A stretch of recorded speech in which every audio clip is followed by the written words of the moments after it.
To see the invisible man, Robert Silverberg. And then they found me guilty. And then they pronounced me invisible for a span of 1 year beginning on the 11th of May in the year of grace 2104. And they took me to a dark room beneath the courthouse to affix the mark to my forehead before turning me loose. 2 municipally paid ruffians did the job. One flung me into a chair and the other lifted a brand. "This won't hurt a bit," the slab-jawed ape said, and thrust the brand against my forehead. And there was a moment of coolness, and that was all. "What happens now?" I asked, but there was no answer, and they turned away from me and left the room without a word. The door remained open. I was free to leave or to stay and rot, as I chose. No one would speak to me or look at me more than once, long enough to see the sign on my forehead. I was invisible. You must understand that my invisibility was strictly metaphorical. I still had corporeal solidity. People could see me, but they would not see me. An absurd punishment? Perhaps. But then the crime was absurd too. The crime of coldness. Refusal to unburden myself for my fellow man. I was a 4-time offender. The penalty for that was a year's invisibility. The complaint had been duly sworn, the trial held, the brand duly fixed. I was invisible. I went out into the world of warmth. They had already had the afternoon rain. The streets of the city were drying, and there was the smell of growth in the hanging gardens. Men and women went about their business. I walked among them, but they took no notice of me. The penalty for speaking to an invisible man is invisibility, a month to a year or more, depending on the seriousness of the offense. On this the whole concept depends. I wondered how rigidly the rule was observed. I soon found out. I stepped into a lift shaft and let myself be spiraled up towards the nearest of the hanging gardens. It was 11, the cactus garden, and those gnarled, bizarre shapes suited my mood. I emerged on the landing stage and advanced toward the admission counter to buy my token. A pasty-faced, empty-eyed woman sat back of the counter. I laid down my coin. Something like fright entered her eyes, quickly faded. "One admission," I said. No answer. People were queuing up behind me. I repeated my demand. The woman looked up helplessly, then stared over my left shoulder. A hand extended itself. Another coin was placed down. She took it and handed the man his token. He dropped it in the slot and went in. "Let me have a token," I said crisply. Others were jostling me out of the way. Not a word of apology. I began to sense some of the meaning of my invisibility. They were literally treating me as though they could not see me. There are countervailing advantages. I walked around behind the counter and helped myself to a token without paying for it. Since I was invisible, I could not be stopped. I thrust the token in the slot and entered the garden, but the cacti bored me. An inexpressible malice slipped over me, and I felt no desire to stay. On my way out, I pressed my finger against a jutting thorn and drew blood.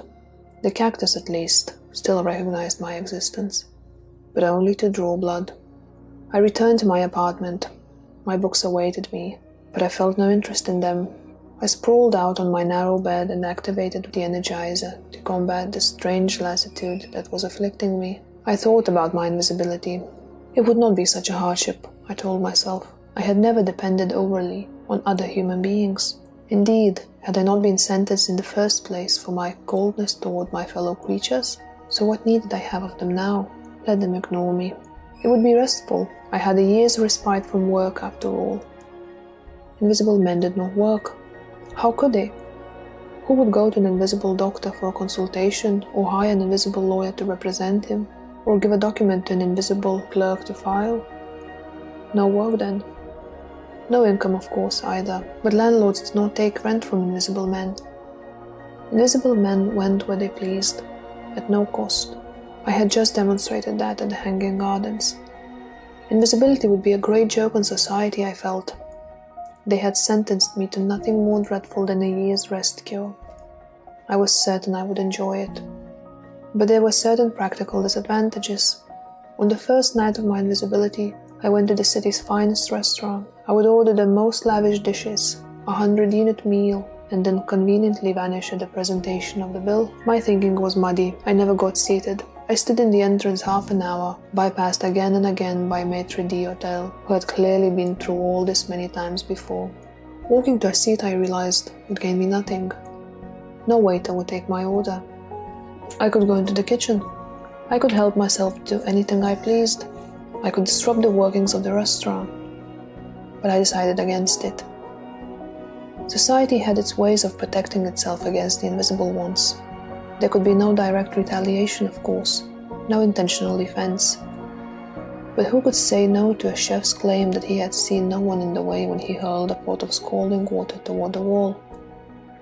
Invisibility was invisibility, a two-edged sword. I left the restaurant. I ate at an automated restaurant nearby. Then I took an autocab home. Machines, like cacti, did not discriminate against my sort.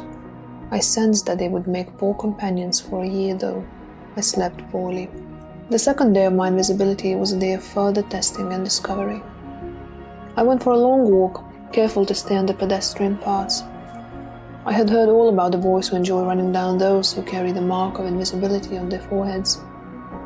Again, there is no recourse, no punishment for them. My condition has its little hazards by intention. I walked the streets, seeing how the throngs parted for me. I cut through them like a microton passing between cells. They were well trained. At midday, I saw my first fellow invisible. He was a tall man of dignified bearing, the mark of shame on a dome-like forehead. His eyes met mine only for a moment, then held on.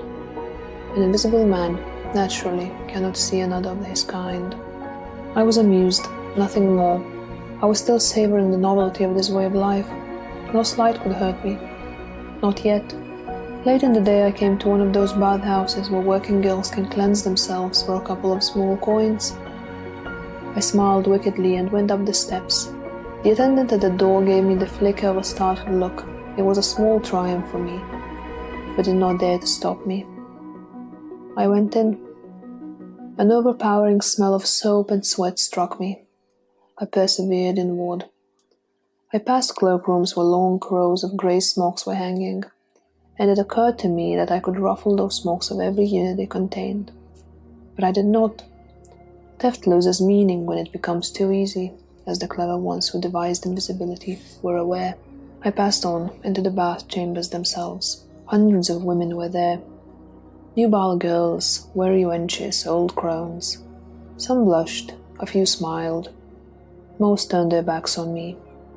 But they were careful not to show any real reaction to my presence. Supervisory matrons stood guard, and who knew but that she might be reported for taking undue cognizance of the existence of an invisible. So I watched them bathe, watched 500 pairs of bobbing breasts, watched naked bodies glistening under the spray, watched this vast mass of bare feminine flesh. My reaction was a mixed one.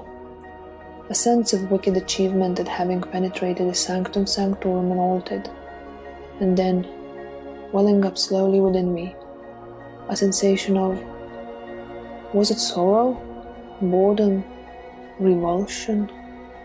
I was unable to analyze it, but it felt as though a clammy hand had seized my throat. I left quickly. The smell of soapy water stung my nostrils for hours afterward, and the sight of pink flesh haunted my dreams that night. I ate alone in one of the automatics. I began to see that the novelty of this punishment was so unlost. In the third week I fell ill. It began with a high fever, then pains of the stomach, vomiting, the rest of the ugly symptomatology.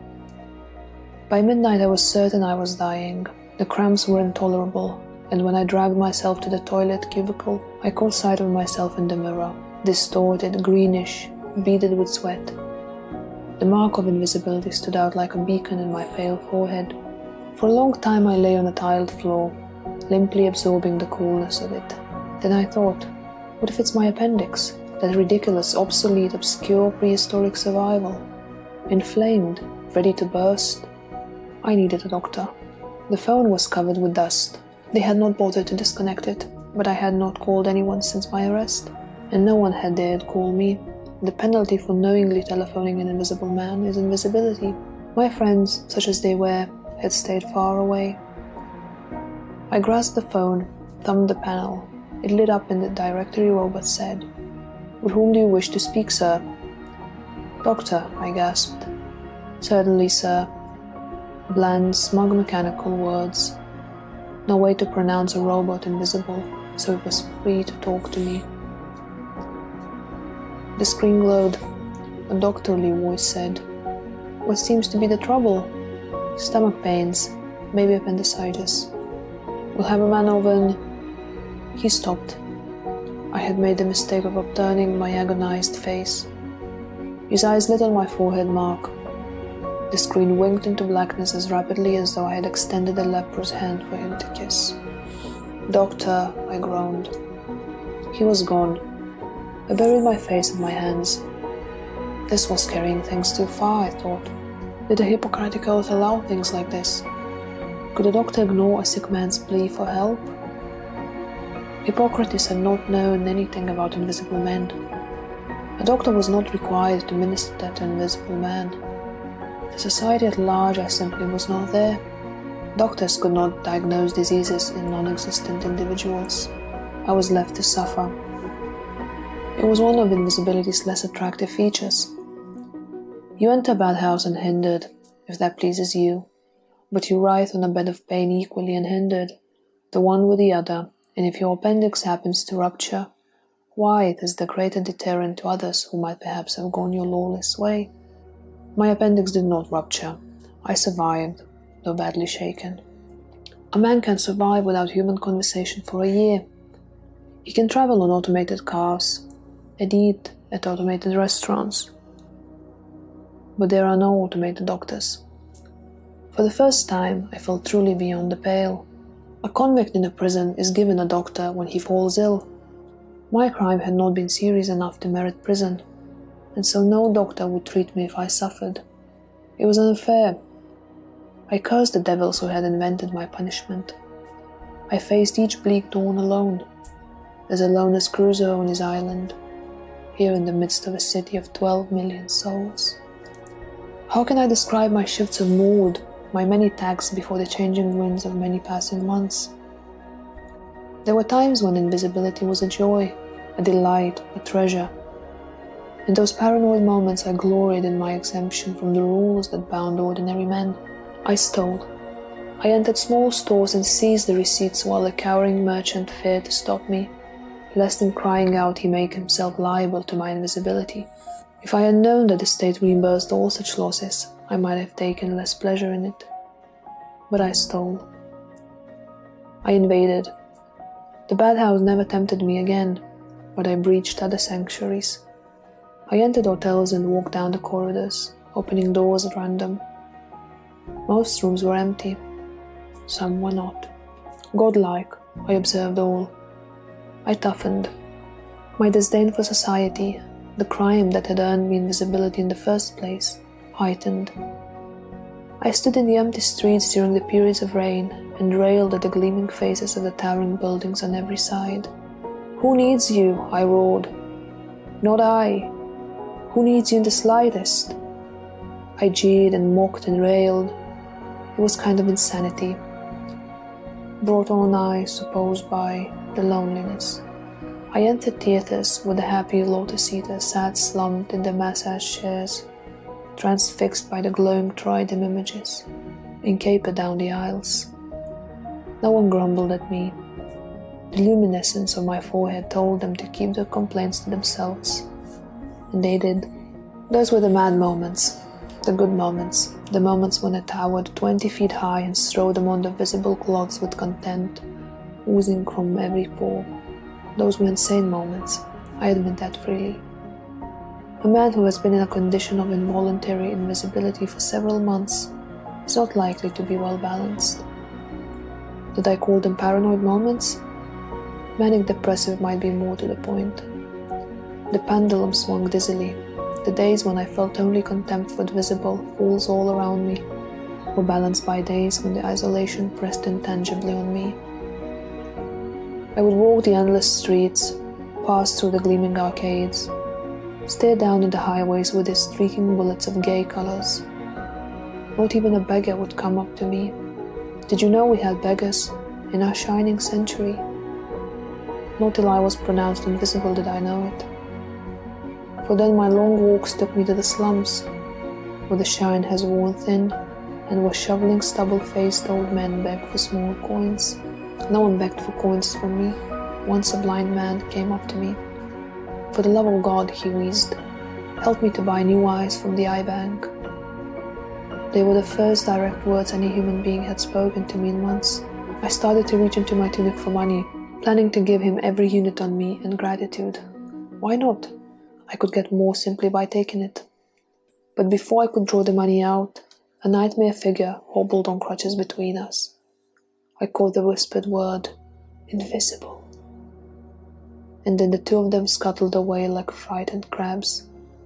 I stood there stupidly holding my money. Not even the beggars, devils, to have invented this torment. So I softened again, my arrogance ebbed away. I was lonely now. Who could accuse me of coldness? I was spongy soft, pathetically eager for a word, a smile, a clasping hand. It was the 6th month of my invisibility.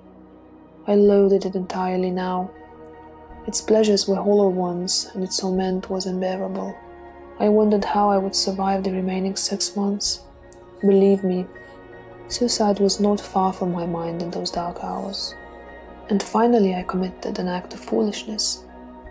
On one of my endless walks I encountered another invisible. No more than the 3rd or the 4th such creature I had seen in my 6 months. As in the previous encounters, our eyes met, warily, only for a moment. Then he dropped his to the pavement, and he sidestepped me and walked on. He was a slim young man, no more than 40, with tousled brown hair and a narrow, pinched face. He had a look of a scholarship about him, and I wondered what he might have done to merit his punishment. And I was seized with a desire to run after him and ask him, and to learn his name, and to talk to him, and embrace him. All these things are forbidden to mankind. No one shall ever have any contact whatsoever with an invisible. Not even a fellow invisible. Especially not a fellow invisible. There is no wish on society's part to foster a secret bond of fellowship among its patriarchs. I knew all this. I turned and followed him all the same. For 3 blocks I moved along behind him, remaining 20 to 50 paces to the rear. Security robots seemed to be everywhere. The scanners quick to detect an infraction, and I did not dare make my move. Then he turned down a side street, a grey, dusty street 5 centuries old, and began to stroll, with the ambling, going-nowhere gait of the invisible. I came up behind him. "Please," I said softly. "No one will see us here. We can talk. My name is—" He whirled on me, horror in his eyes. His face was pale. He looked at me in amazement for a moment, then darted forward as though to go around me. I blocked him. "Wait," I said. "Don't be afraid, please." He burst past me. I put my hand on his shoulder, and he wriggled free. "Just a word," I begged. Not even a word. Not even a hoarsely uttered, "Leave me alone." He sidestepped me and ran down the empty street, his steps diminishing from a clatter to a murmur as he reached the corner and rounded it. I looked after him, feeling a great loneliness well up in me, and then a fear. He hadn't breached the rules of invisibility, but I had. I had seen him. That left me subject to punishment, an extension of my term of invisibility perhaps. I looked around anxiously, but there were no security robots in sight. No one at all. I was alone. Turning, calming myself, I continued down the street. Gradually I regained control over myself. I saw that I had done something unpardonably foolish. The stupidity of my action troubled me, but even more the sentimentality of it. To reach out in that panicky way to another invisible, to admit openly my loneliness, my need. No. It meant that society was winning. I couldn't have that. I found that I was near the cactus garden once again. I rode the lift chap, grabbed the token from the attendant, and bobbed my way in. I searched for a moment, then found a twisted, elaborately ornate cactus 8 feet high, a spiny monster. I wrenched it from its spot and broke the angular limbs to fragments, filling my hands with 1,000 needles. I plucked the spines from my hands and palms bleeding, rode the lift shaft down, once again sublimely aloof in my invisibility. The 8th month passed, the 9th, the 10th. The seasonal round had made nearly a complete turn. Spring had given way to a mild summer, summer to a crisp autumn, autumn to winter with its fortnightly snowfalls, still permitted for aesthetic reasons. Winter had ended now. In the parks, the trees sprouted green buds. The weather control people stepped up the rainfall to twice daily. The term was drawing to its end, and the final months of my invisibility had slipped into a kind of torpor. My mind, forced back on its own resources, no longer cared to consider the implications of my condition, and I slid in a blurred haze from day to day. I read compulsively but unselectively, Aristotle one day, the Bible the next, a handbook of mechanics the next. I retained nothing. As I turned a fresh page, its predecessor slipped from my memory. I no longer bothered to enjoy the few advantages of invisibility, the voyeuristic thrills, the minute throb of power that comes from being able to commit any act with only limited fears of retaliation. I say limited because the passage of the Invisibility Act had not been accompanied by an act repealing human nature. Few men would not risk invisibility to protect their wives or children from an invisible one's molestations. No one would coolly allow an invisible to jab out his eyes. No one would tolerate an invisible man's invasion of his own. There were ways of coping with such infringements without appearing to recognize the existence of the invisible, as I have mentioned. Still, it was possible to get away with a great deal. I declined to try. Somewhere Dostoevsky had written, "Without God, all things are possible." I can amend that.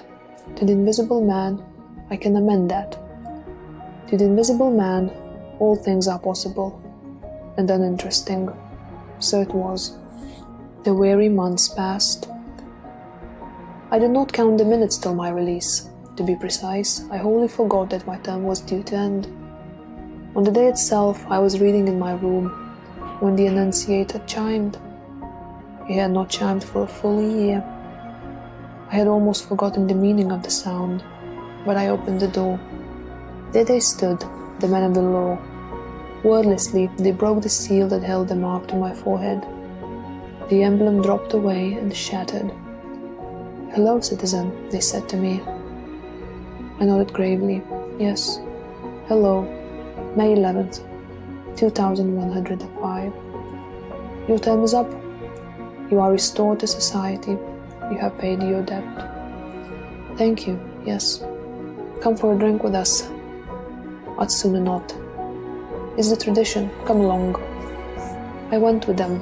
My forehead was strangely naked now, and I glanced in the mirror to see that there was a pale spot where the emblem had been. They took me to a bar nearby and treated me to synthetic whiskey, raw, powerful. The bartender grinned at me.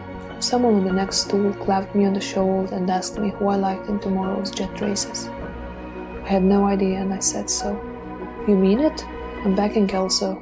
4-1, but he's got terrific spurt power." "I'm sorry," I said. "He's been away for a while," one of the government men said softly. The euphemism was unmistakable. My neighbor glanced at my forehead and nodded at the pale spot. He offered to buy me a drink too. I accepted, though I was already feeling the effects of the first one. I was a human being again. I was visible. I did not dare spurn him anyway. It might have been construed as a crime of coldness once again. My 5th offense would have meant 5 years of invisibility. I had learned humility. Returning to my visibility involved an awkward transition, of course. Old friends to meet, lame conversations to hold, shattered relationships to renew. I had been in exile in my own city for a year, and coming back was not easy. No one referred to my time of invisibility naturally. It was treated as an affliction, best left unmentioned. Hypocrisy, I thought, but I accepted it. Doubtless they were all trying to spare my feelings. Does one say to a man whose aged father has tottered off toward a euthanasia house, "Well, he was getting pretty feeble anyway, wasn't he?" No, of course not. So there was this hole in a shared experience, this void, this blankness, which left me little to talk about with my friends, in particular since I had lost the knack of conversation entirely. The period of readjustment was a trying one. But I persevered, for I was no longer the same haughty, aloof person I had been before my conviction. I had learned humility in the hardest of schools. Now and then I noticed an invisible on the streets, of course. It was impossible to avoid them. But trained as I had been trained, I quickly glanced away, as though my eyes had come momentarily to rest on some shambling, festering horror from another world. It was in the 4th month of my return to visibility that the ultimate lesson of my sentence struck home, though. It was in the vicinity of the city tower, having returned to my old job in the documents division of the municipal government. I had left work for the day and was walking toward the tubes when a hand emerged from the crowd, caught my arm. "Please," the soft voice said. "Wait a minute. Don't be afraid." I looked up, startled. In our city, strangers do not accost strangers. I saw the gleaming emblem of invisibility on the man's forehead. Then I recognized him, the slim man I had accosted more than half a year before on that deserted street. He had grown haggard. His eyes were wild, his brown hair reeked with grey. He must have been at the beginning of his term then. Now he must have been near its end. He held my arm. I trembled. This was no deserted street. This was the most crowded square of the city. I pulled my arm away from his grasp and started to turn away. "No, don't go," he cried. "Can't you pity me? You've been there yourself." I took a faltering step. Then I remembered how I had cried out to him, how I had begged him not to spurn me. I remembered my own miserable loneliness. I took another step away from him. "Coward," he shrieked after me. "Talk to me, I dare you, talk to me, coward." It was too much. I was touched. Sudden tears stung my eyes, and I turned to him, stretched out a hand to his. I caught his thin wrist. The contact seemed to electrify him. A moment later I held him in my arms, trying to draw some of the misery of his frame to mine. The security robots closed in, surrounding us. He was hurled to one side. I was taken into custody. They will try me again, not for the crime of coldness this time, but for a crime of warmth. Perhaps they will find extenuating circumstances and release me. Perhaps not. I do not care. If they condemn me, this time I will wear my invisibility like a shield of glory.